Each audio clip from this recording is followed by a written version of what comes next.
क्या आप शादी के बाद जन्नत में जाना चाहेंगी? हाथ ऊपर करें। माशाअल्लाह, हैंड्स डाउन। अकेले जाना चाहती हैं या हस्बैंड के साथ जाना पसंद करेंगे? जो हस्बैंड के साथ जाना पसंद करेंगी वो हाथ ऊपर करें। माशाअल्लाह, शबीर साहब सब ने हाथ ऊपर किया। अच्छा ये बताएं कि हस्बैंड की जन्नत कहाँ है?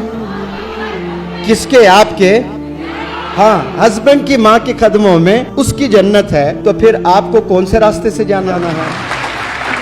आपका रास्ता कहां से जाता है जन्नत को? आपके हस्बैंड की माँ के कदमों से आपको जन्नत में रास्ता ले जाता है। ये मुफ्ती साहब, मंसूर साहब, लोग हंस रहे लेकिन बहुत सीरियस बात मैं कर रहा हूँ। ये बहुत सीरियस नोट है ये। लेकिन आज 99% आप अपने सास ससुर के साथ रहे ना रहे ये आपकी चॉइस है, लेकिन आप अपने हस्बैंड को उसके माँ से कभी दूर नहीं करना। अपने हस्बैंड को जन्नत से दूर करके आप हस्बैंड के साथ जन्नत में जाना चाहती हैं। अल्लाह ने एक जन्नत यहां भी रखा हुआ है जमीन पर, तो आप रिस्पेक्ट करें अपने इन लॉस को। आप रहें ना रहें, दैट इज योर चॉइस।